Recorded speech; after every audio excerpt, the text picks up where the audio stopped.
welcome to the James Bond Complex. I'm one of your co-hosts, Edgar. I'm Matt. And this week, a bit of a different thing. As we are wont to do, we do a Fleming book, we do the film adaptation, then we sort of roll a little bit differently while sticking with Bond. Mm-hmm. This time, we are talking about something that got a lot of fans excited a couple of years ago. That was the return of 007 in comic universe. Mm-hmm. The publishing house Dynamite Entertainment signed an agreement a few years ago with the Fleming estate and said, we're going to bring back the Bond of Fleming's universe. 21st century version. Yeah, and there are some post-Vargr stories. I'm like, Fleming would not have written that. But anyways, the point is, I want to say it was the week before or after Spectre came out. It must have been, because that was like the marketing scheme, I guess. I even wrote that down. On October 7th, 2014, that's when the Dynamite They announced it. They announced it, and it came out around the same. It came out the following autumn, so 2015. Around Spectre. Around the time of Spectre. They knew what they were doing. Yeah, no, they were. Well, they always do. I remember back in the 90s, I was super excited. I was at a comic book store, and I saw a comic book cover of GoldenEye. And it's a gorgeous cover. Yeah, it is. It's by Brian Stelfreeze. They published only issue I've one. heard of this, yeah. How can I've you do that? I've seen. Well, the thing that breaks my heart. They showed the covers for issue 2 and 3, and they're gorgeous covers. I don't think I saw them. When the prospect of new original Bond adventures, especially knowing that these movies, you never know when the next one's coming out. Especially So I these figured, days. well, this could be my fix, which it has been for 2 years thus far, and will continue to be for till autumn 2019 when Bond 25 comes out. And it's a great fix. I've liked it a lot so far. What we're going to be talking about today is this first run, written by Warren Ellis and drawn by Jason Masters. Yes. The title is Vargr, V-A-R-G-R. It is a German word for wolf or something like that. And essentially, they really keep these things pretty simple thus far. The major story arcs have been 6 issues. They've released some one-shots. I'm sure we'll review those at some point. But the big adventures have taken 6 issues. And this one is, it starts with Bond in Helsinki exacting some revenge after the assassination of 008. It is a brutal fight. It's freaking brutal. From those opening panels... You're tempted to see opening sequence, aren't you? Because that feels, I would say. But they would tone it down. They would tone it down. They would never show this degree of violence. No, the guy gets his finger sliced off. Oh, yeah. And there's a panel after Bond says, you killed 008 and I'm 007. He shoots him in the next panel is just this dude with no more feet, no more fingers, and a bullet hole in his brain. They would never show that in the movies. That is the next panel of the James Bond comic. So we find out that this new drug that has arrived in London, or in England, but the story concentrates on what's going on in London. And it's this new drug which has some very, very nasty side effects. It makes your flesh rot. Yeah, and they show that in the comic too. Yeah, and it's just as gross. And so Bond... So what we're saying is you shouldn't eat while you read this book. No, please don't. Actually, heaven forbid. They think they have a lead. He might be in Berlin, which is where this lead, who actually does end up being the villain, Slavin Kurzak. Like all proper Bond villains, he's very rich, he's very smart, and he has a medical lab. And Dr. Kurzak has this pharmaceutical company as well as a prosthetic company. Yes, because he's actually an amputee himself. Precisely. And so Bond goes to Berlin to investigate, meets some new allies there, some friends. And basically, it's this investigation, which is not the most difficult investigation in the world. Everybody knows pretty much what's going on from issue 2. Yeah. There are a couple henchmen. There's a henchwoman, Dharma Reach. In fact, people sort of reference that a couple of times, like, really? That's her name? I don't know if that's like a joke on the fact that the Bond girls in the movies have stupid names. As well as, ironically enough, another baddie named Mr. Masters. Brian This Masters. is written by Jason. I don't know if that's like an inside joke as well. He's sort of the Jaws, kind of this story. At times, he's Red Grant, because eventually he impersonates That's MI6 true. agent. Good point. Thank you for saying that. Ben Kurzak is the bad guy. Yes, he is making this dastardly drug. Why is he doing it? Well, he's insane. He never really gives a reason. He says, "Well, I used to manage a concentration camp in the 1990s in Serbia, and it was really fun. I like seeing how disease and viruses affect the human body, so I'm going to do it again." That's basically what he's doing. Yeah, he's a sadist. So I guess the logic of the plot, like many Bond stories, not really important. It's just the, what is he doing? Is it cool? Is it evil? It's kind of evil, and Bond goes after him and kills every mother effer in the room, quite literally in that last issue. And so it's 6 issues. It's breezy. I've been talking for a few minutes. How about we start with your general opinion on the piece? There are things I like about this one, but of the current run of James Bond comics, I don't know if it's my favorite. I think it sets up the world fairly well. I mean, the first book, you get an introduction of James Bond. It feels like it could be a new Bond actor's first sequence. Because they don't show his face for the first few No, panels. yeah, It's kind of awesome. They build up to it, and then he reveals himself. You killed 008, and I'm 007. Bang, bang. That's it. Mr. Bang Bang. There's no kiss in this one. There's a lot of bang bang, though. There's some kiss, but it's very, very same. It's he gets more action in that type of action in the later books. But in the first book, he's more. They concentrate on the violence of the character. I bought those things as they were coming out in digital form, so I digest them as a single issue. And what I like about the first issue is that it's really setting up this new version of James Bond, where it's a little bit more multicultural. M is there's a bit of a surprise. Not that it's a big issue, but I don't think anybody's expected M to be black. Right. No. I contacted Jason Masters online to. He's very approachable online. Very he's approachable. Very nice guy, yeah. I was curious about if he used any references, because I thought he looked.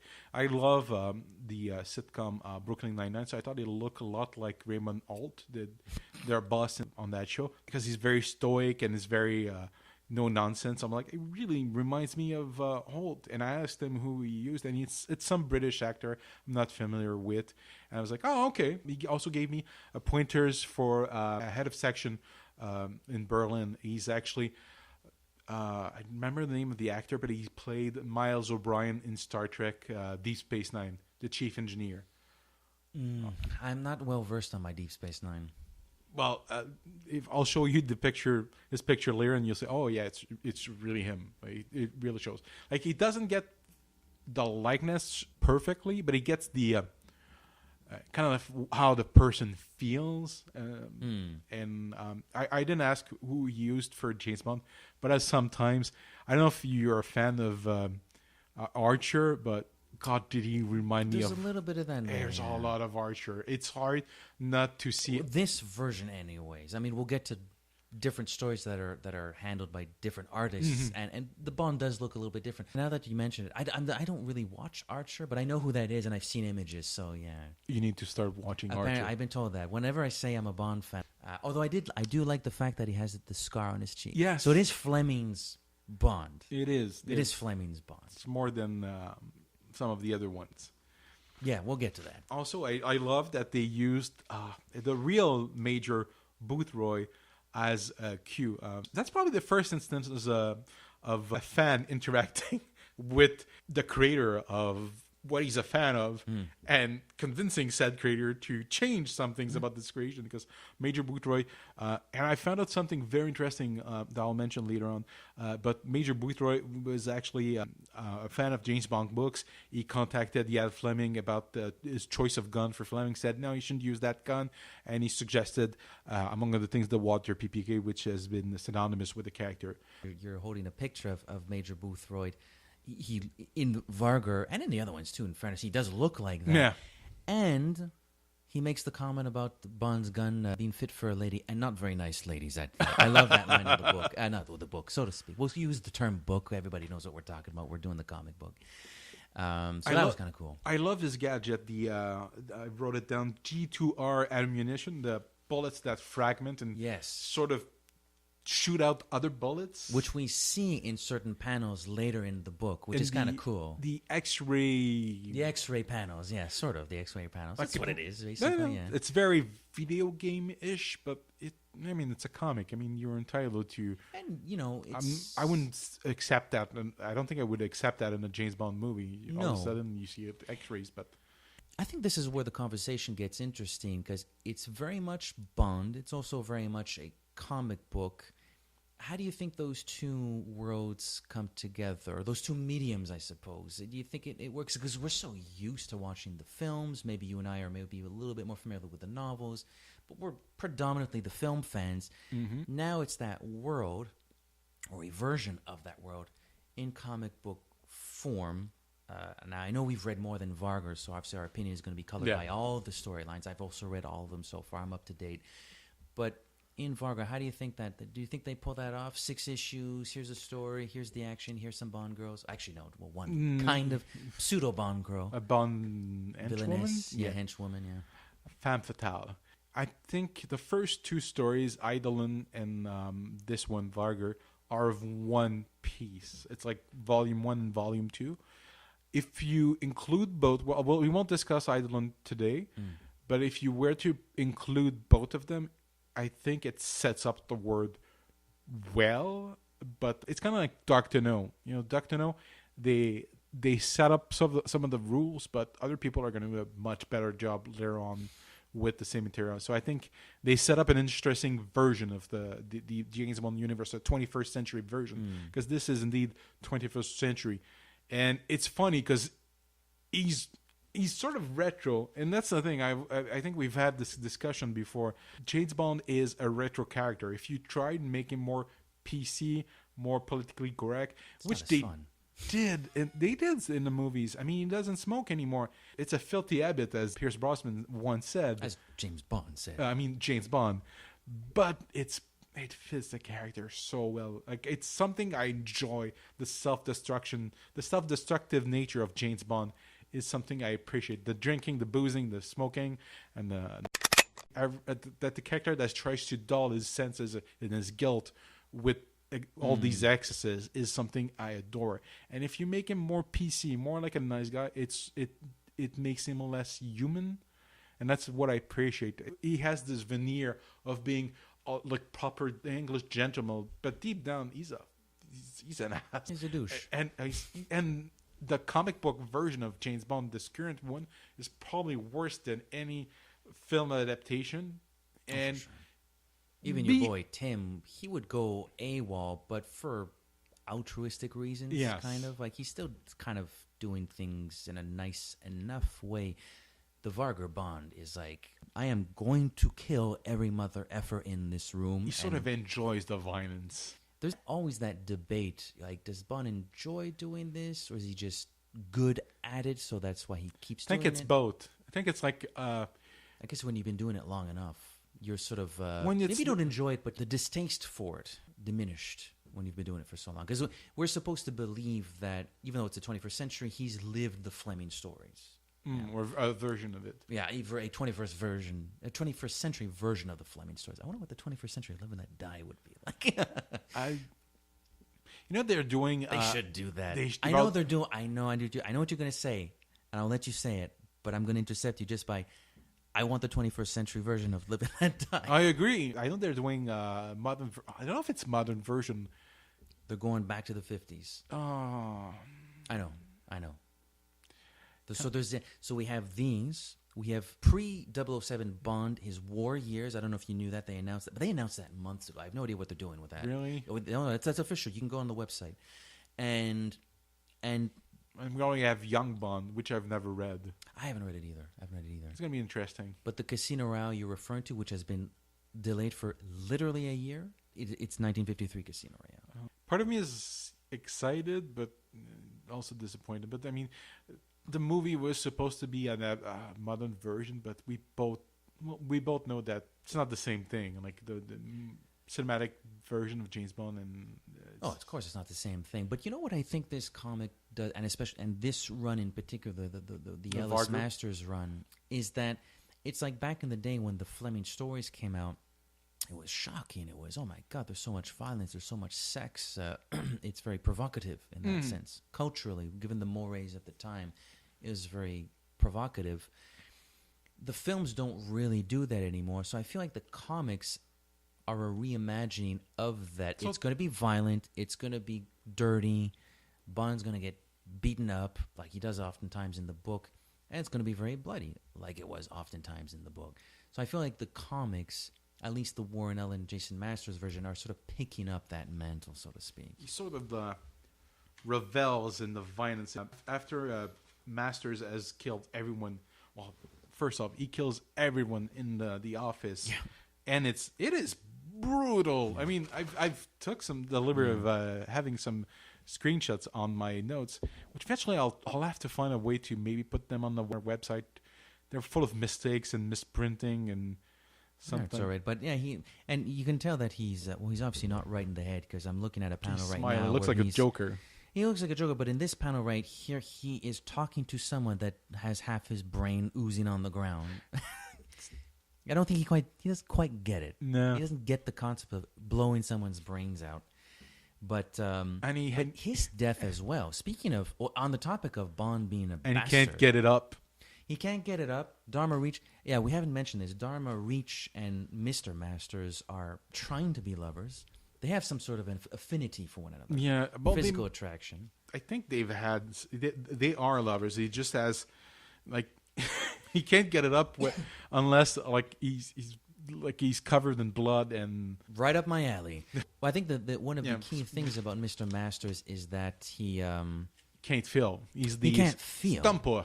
He kind of is the Stamper. When Bond finally dispatches Mr. Masters, he finds some sort of a syringe. This is back at the Kerjak laboratories, and he finds this syringe which reverses the effects. I think it's ecstasy. That's not explained, but is it ecstasy? It's something like that. Something like I think it overrides his desensitized neurons. It's Oxycontin, so it's like a painkiller, I think. So he starts feeling, I don't know if it's supposed to be for the first time in his life or whatever. It with his senses, and he just... Yeah, he basically convulses and starts bleeding out of his nose, eyes, mouth, ear. It's like his insides, his body cannot take any sensations whatsoever. So since he's feeling for the first time in his life, even though it's ecstasy and in theory it would be pleasurable, his body can't take it. So he's basically he vomits himself out. Yeah, we'll just Control Alt delete the blue screens of that. Yeah, pretty much. And to which Bond enjoys a. Oh, he gets in the disinfecting room. That's a cool which is death a nice trap. Little scene. I do like that. I'm like, oh, it's a classic death trap. And it's the opportunity for the Bond villain to reveal his whole plot, because of course Bond is going to die in 5 minutes. Yes, and I don't need to watch you burn. I'm just going to go. I'm out of here. Bye-bye. And the first thing he does after almost being burnt alive has a smoke. And it's a funny detail because he's looking at his phone and his phone is too hot. Yeah, it's like, got to cool off. That's cool. That's nice little detail. It's kind of funny. So he goes back to London. I think he's trying to. I don't remember. I read it this morning. Maybe the details are a little fresh in my mind. There's a new meeting with Tanner and M, and they now know where the shipment is going to in London. There's a dock in London. MI5 is going to be there, but they send Bond anyways because he's James Bond. Why would you not send him? MI5 is not there. Maybe they're already dead. We never find out what the hell happened to MI5. But Dharma Reach is there. Mm-hmm. And so they finally have their final tete-a-tete, which is... I like the character of Dharma Reach. I like the idea of her tumbling into the water, and because her synthetic arm is open, well, the circuits explode, so she explodes. But Bond makes a very astute point. That's kind of dumb of you to turn around and not look at your victim instead of just kill him. So he gets up, kicks her in the back, and she falls in the water and blows up. It's like, what just happened? Yeah. I didn't like that character all that much. I mean, I didn't find her... Maybe if they had just had Mr. Masters or just Dharma... It's like, it's only 6 issues, so neither of them ever feel that fully developed. I think visually she's cool. I think she looks cool. Yeah, with the bionic arms. I think both of them work, but they're not fleshed out and they don't do much, and they're dispatched very quickly, so you never get any affinity for them, really. Maybe a little bit. I think the scene where they try to get it on in the car is key because that's where we kind of find out that Mr. Masters is kind of effed up, like mentally and biologically. And we also come to learn that she also managed some sort of military prison, and she took certain pleasure in dishing out pain. So she's a little effed up in the head too. So I like it when Bond and her start beating each other up, and she's shocked. You killed him? You tortured him? It's not much to go on, but it is sort of that extra layer of how psychotic she is as well. Like, she loved him, but she's basically a bitch too. So yeah. They're both monsters, human monsters. Yeah, pretty much. Huh? I love that she really beats up. Bond is like... Oh, no, she kicks the crap out of him. Which is why I don't understand. Why does she turn around and not just finish him up? And he points it out. Why are you turning around? Bye-bye. In the water you go. By that time, her arm is like opened up, so she blows up. It's like, that's a really dumb way to die. But it's funny. And then we finally learn what Vargr means. And that's I'm going to say it. It's a lousy title. They're trying to get cute. I think they're trying to get cute. Vargr. It's tough to say. First of all, it's tough to say. So why are you choosing this word? It means nothing. And it's a decommissioned ship in Norway, off the coast of Norway. Decommissioned ship would have been a better title. Bit of a mouthful. Yeah, but I can't even say it right. Frankly, I wasn't a big fan of the title. When it was announced. What does it mean? Okay, so it's the German word for some sort of a wolf, but what does that have anything to do with the story? It's trying to be trying too hard to be clever. You have Eidolon also, who has a weird... but Eidolon means ghost, which is another word for spectre. Yeah. And spectre does come into play. That makes sense. Tentatively. No, the worst one is there's a one-shot, which is just called Service. It's the one where they go to the War Museum. The American foreign minister shows up. It's called Service. I kind of like that one, but we'll discuss it when... But yeah, I'm shaking my head if you don't know. No, not the title. I meant the book. The book is fine. The title is what? Service? Like, okay, so you're doing like the movies now. They're doing like these one-word titles. They've been doing Skyfall, Spectre. Skyfall means something. Spectre means something. Service. What are you talking about? I think online on the Comixology website, it's called the James Bond Special or something like. It's not called Service. We're getting into Star Wars holiday special territory here. I don't like where this is going. No. Anyways, Bond is sent off to Norway, I think it is. A very remote, not very well known. I mean, there's a freaking decommissioned ship that's being used as a cocaine lab. So obviously, there are not a lot of people around. Tainted cocaine, that's true. And like when I said earlier that Bond kills every mother F in the room, I was kind of thinking about this. Yeah, I knew what you were talking about.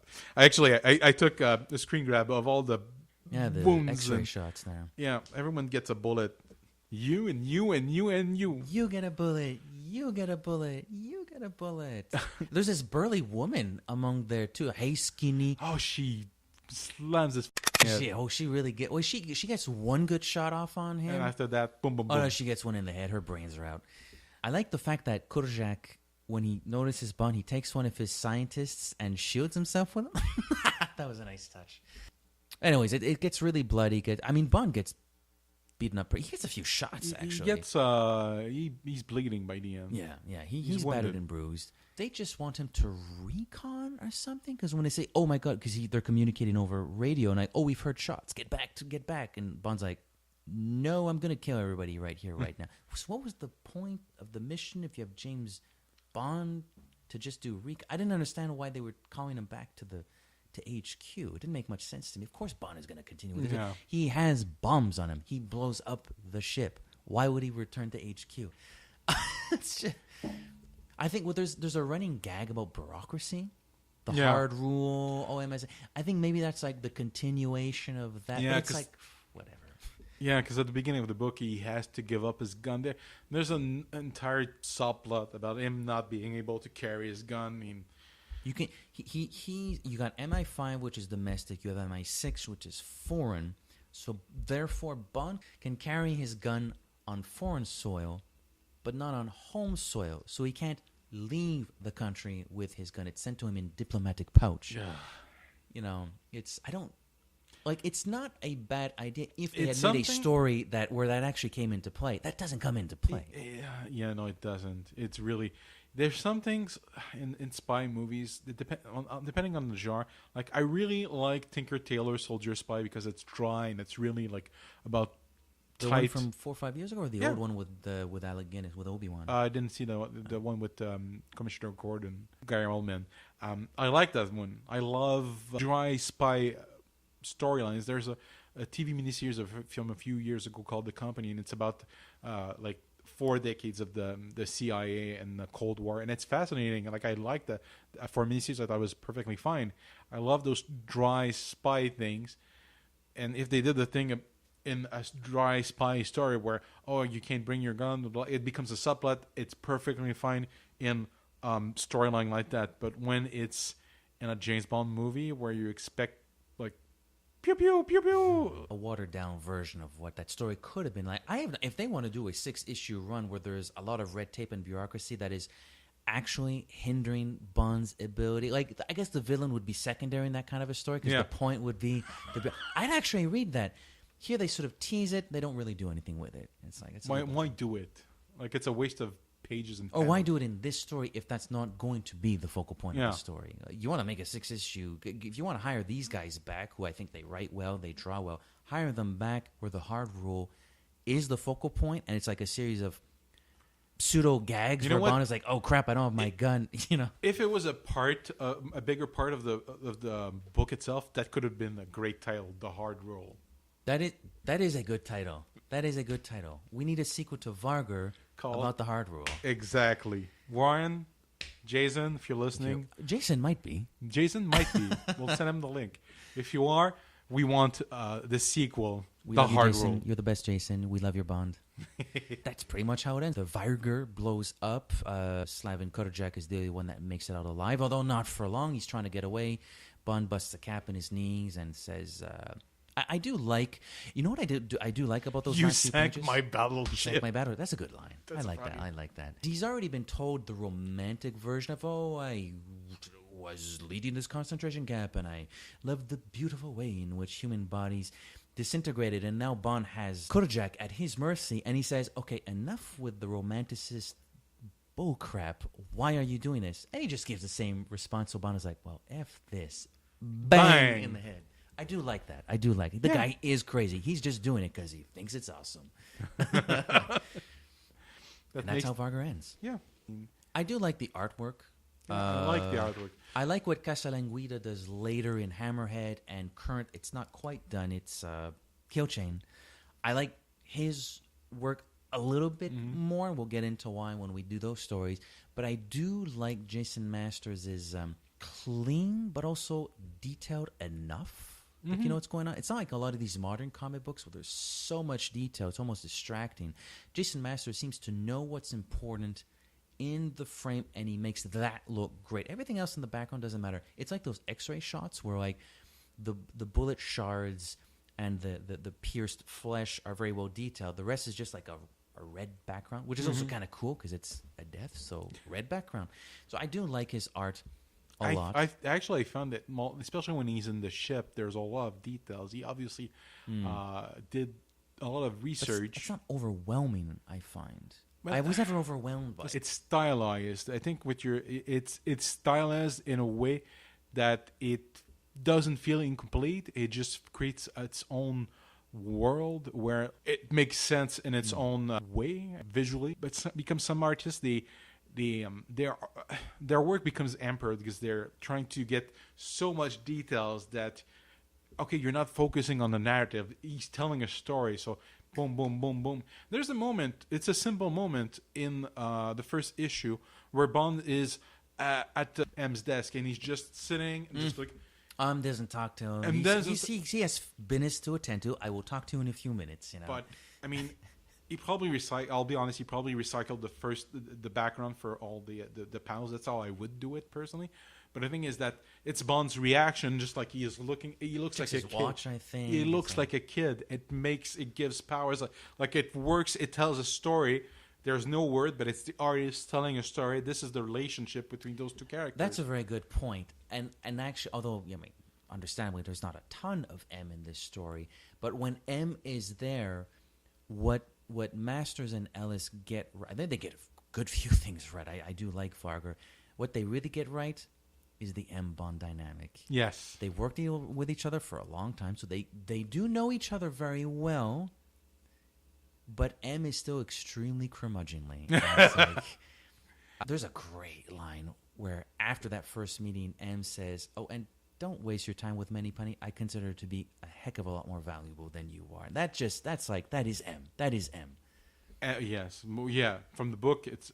But just made me think. I remember now. Moneypenny is black in the book. Do you think book? I think Fleming. I'm like, that would have been something. No, I meant in Vargr. But do you think they made that decision before they announced Naomi Harris as Moneypenny or after? Because Skyfall's like 2012, wouldn't they? Wait, you're right. I might mistake. But do you think? Well, okay, I'll rephrase my question. I think it's the Naomi Harris version of that. Do you think they made that decision because of that, or they could have made her white? I don't see why not. But but you're right. She's the Naomi Harris. I haven't read the special, the Moneypenny special. That's the one where I don't think they really got it right. It's really? Not that interesting. Because I mean, they've. I wanted to be good because I proposed that we do an episode. I'm saying it on tape. Well, you know what? I've pooped out of my bum so many of these potential spin-offs or bonus episodes. Why don't you make one? But because we're thinking about Moneypenny, they've tried to make a spin-off. They attempted to make a one with Wayland in the 90s. I don't know how far they came in development. How far the development went for that particular movie. They also were thinking of doing a Jinx movie. Yeah. How about Miss Moneypenny Chronicles or whatever? Never read those either. Again, no, but I mean, like Young Bond, apparently they're not half bad. But what if Naomi Harris got her own franchise? Basically, my idea here for an episode would be, because they've been threatening to expand the James Bond IP. Did you say threatening? Yes, I am. Because they've done in the past two lackluster results. I mean, I have some affinity for the 1990s James Bond kids cartoon because I was the target audience. But even at the time, I recognized it as a cheap product. Today, it's embarrassingly bad. Terrible. It's really not good. But that's the last time they did any attempt. Do you count the video games? But if let's say... the comics are doing that. There is a lighter spin-off. They announced an M. M is getting his one shot. Oh, really? Yeah. I didn't read that. He's going to Dublin. Apparently, he has to go back to the scene of a crime he might have committed. Oh. Back before he was M, honestly. Yeah. He's like an agent back then. But let's say your Eon comes to you, and that would be the subject of our episode next time. As we close the chapter on Vargr. Oh, close the chapter. I like it. Eon, Barbara, or Michael comes to you, and they say, Edgar, we want to expand the Bond IP. We want to use it more efficiently. You have to come up with an idea for a TV show, a cartoon, a video game, whatever. You need to branch this out. You think big, think Marvel, think DC extended. No, don't think DC extended universe. I'm trying to think of somebody else who uses. Think Star Wars, maybe Star Trek. Other people that Star Trek has done it fairly well for almost 20 years. What's the one that's airing now? Not Voyager. Discovery's like the 6th or 7th version of Star Trek. Yes, like they've had a lot of success. Yes, they have. But that would be an idea for a one-shot episode, the Bond expansion. Yeah, I'd actually be down for that. Yeah. So I mean, my first reaction to Michael and Babs would be, well, give me the weekend. I need to consult with my partner in crime, Matthew. But I could see Moneypenny. I mean, the Moneypenny of the Craig era, and as briefly mentioned, the Moneypenny of the Dynamite Entertainment universe. She is the last line. She is equipped. No, she can kill people. She's the last line of defense. Yes, exactly. She is even more the British. So you could the British bulldog that changed Bond name. So I guess we'll close the chapter on Vargr. We shall close the chapter. I enjoy it. I don't think it's the best thing they've ever produced. They will get better. I think we can Yes. agree on that. But it's a lot of fun. They got I do like it. the ball rolling, and so far it's been, as somebody who doesn't read comics anymore, the only comics I still read are the James Bond comics. Not only because I'm a James Bond fan, because I actually enjoy them for a change. 'Cause, That's true. It doesn't feel like a chore. I go, God, there's another one this month. I guess, well, it's Bond. I'll pick up the latest. No, I want to go to the no, comic I'm book store and buy I'm it. having fun. They're comic books for adults, as they once said about James Bond books and James Bond movies. And if you get the, I'm also buying the hardcover, like any comic book story arc. Once it's done, like 6 months later, oh, here's the beautiful hardcover. There's actually usually about 15, 20 pages at the end with, oh, here's some concept art. Here's like the black and white version. Here's alternate covers. It's a lot of fun. The volumes, the collected volumes are a lot of fun to have as well. That's interesting. Yeah. Might pick the ones I don't have. I have them. So. Yeah, no, but I'm the complete your collection. I'm the comic book. I just bought the Golden Gun. Well, but I had That's it another made. bonus episode. The props we either have or dream that we can have. Another bonus episode. Oh, that's actually a good idea. That is a freaking good bonus episode idea. Yeah, so very good. Not great, but very good. I like it. Yeah, good introduction. Definitely worth your time, and it's cheap entertainment. I mean, comic books you can get it on Comixology. You can get it on Amazon, which is Comixology also, or you can buy a physical copy at your local comic book store. I have to admit though, my iPad is like one of the older versions, so I've actually not bought the last couple digital versions. I actually own like the Kill Chain series. I think I only have 4 and 5 like on paper. Yeah, I gotta say. What little space I have on my iPad. No, but the digitals are fun because you can zoom in. Yeah, it's a lot of fun. That won't be the referendum on digital or physical, but it's a different experience reading a comic on a digital device because you can enjoy each panel individually more than you could in a full page. It's a different experience. And when your big hit is a film, like when your big fix is a film, you need a little bit of that 00 cocaine. Might as well buy the comics. Kind of like with the movies and with the box, we know that James Bond will return. Oh, wait a minute. I have not said where we can be found. Yes. This is our third podcast today. I have screwed up all 3 conclusions. I could be found on Twitter at 00pop. That's _OH_pop. You, Matthew? At Matt O'Clair. You're so much better at that than me. Simple. We have a Facebook page, The James Bond Complex. There's an official Twitter account at The James Bond Complex. And as we keep saying at the time of this recording, there will be a website, thejamesbondcomplex.com. Now I can announce that James Bond will return in Ian Fleming's Moonraker circa 1955. Merci beaucoup. À la prochaine. Au revoir.